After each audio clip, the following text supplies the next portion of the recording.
Chapter 1. The Rain and the Cry for Help Doctor. Emily Carter had always held the belief that every life mattered, whether human or animal. This conviction propelled her to become an emergency room doctor at St. John's Medical Center, one of the busiest hospitals in New York City. The long hours, sleepless nights, and emotional toll were all worth it to her. On a particularly rainy evening, after finishing a grueling 16-hour shift, her scrubs were damp with sweat, and her body ached with exhaustion.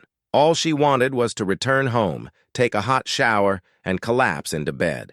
As she stepped out of the hospital, the cold rain poured heavily, soaking the streets. The city's usual chaos was muted by the storm, with only the sound of car tires splashing through puddles breaking the silence. Then she heard it, a faint, desperate whimper. She stopped, her heart clenching, and looked around, squinting through the downpour. Eventually she saw it, a tiny, shivering puppy curled up next to a dumpster in the alleyway. The little creature was soaked to the bone, its ribs visible beneath matted fur, and its weak cries tugged at something deep inside her. Without hesitation, Emily rushed over, kneeling down and ignoring the cold water soaking her knees as she gently scooped up the trembling puppy. "It's okay, little one," she whispered, cradling it against her chest as she dashed back to the hospital. She could feel the frail heartbeat against her palm. The puppy wasn't just cold, it was sick and starving. It needed help. Chapter 2. The Decision That Changed Everything.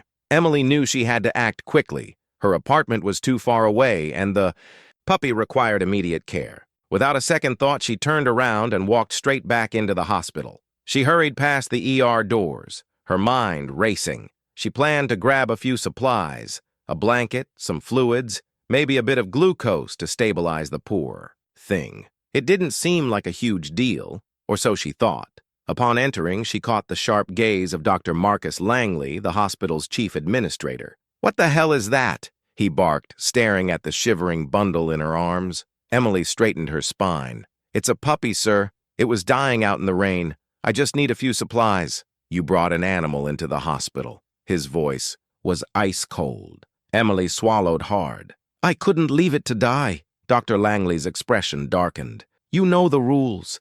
This is a sterile environment, not a shelter. I understand, but you've been warned before about crossing the line." "Dr. Carter," Emily's heart pounded. "Sir, this isn't about protocol.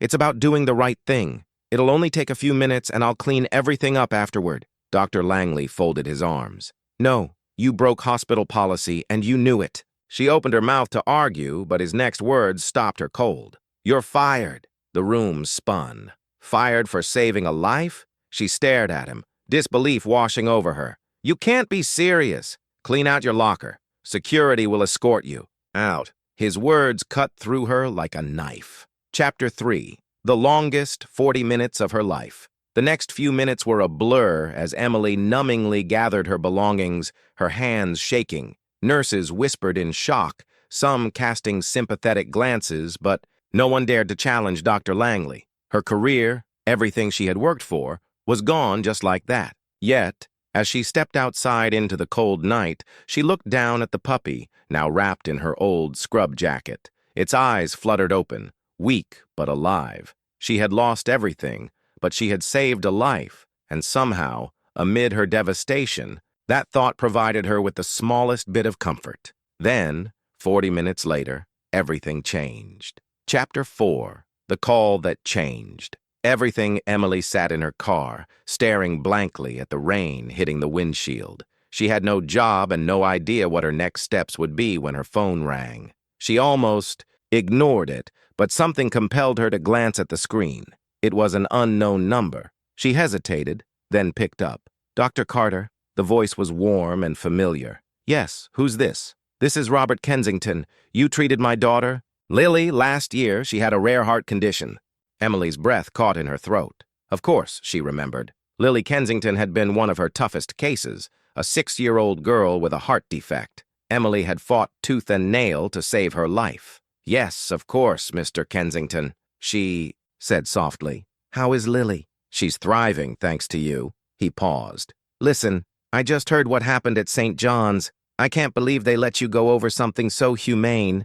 Emily swallowed hard, feeling the sting of injustice all over again. I was wondering, Mr. Kensington, he continued, how you'd feel about coming to work for me. Emily blinked. I'm not sure I understand. I run Kensington Medical, a private hospital. We believe in doctors who care, and I happen to have a position open, Chief of Emergency Medicine. The salary is triple what you were making, Emily gasped. Triple? He chuckled. I hear you're good with animals. Our hospital has a partnership with a veterinary clinic. I think you'd fit in perfectly. Tears welled in her eyes. Was this really happening?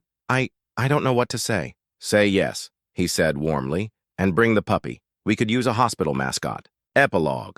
The power of kindness. A week later, Emily walked into Kensington Medical, the puppy she had named Lucky, trotting beside her with a wagging tail. That night she had lost everything, but in just 40 minutes, she had gained something even greater. A hospital that valued her heart, not just her skills, a career that didn't punish compassion, and a tiny life that reminded her why she had chosen medicine in the first place. As she stepped into her new office, Lucky curled up at her feet. She smiled. She had done the right thing, and the universe had rewarded her in ways she never could have imagined. Moral of the story, compassion and kindness may cost you in the short term, but they will always bring larger rewards in the long run. When you do the right thing, even when no one is watching, life has a way of giving back in ways you never expect.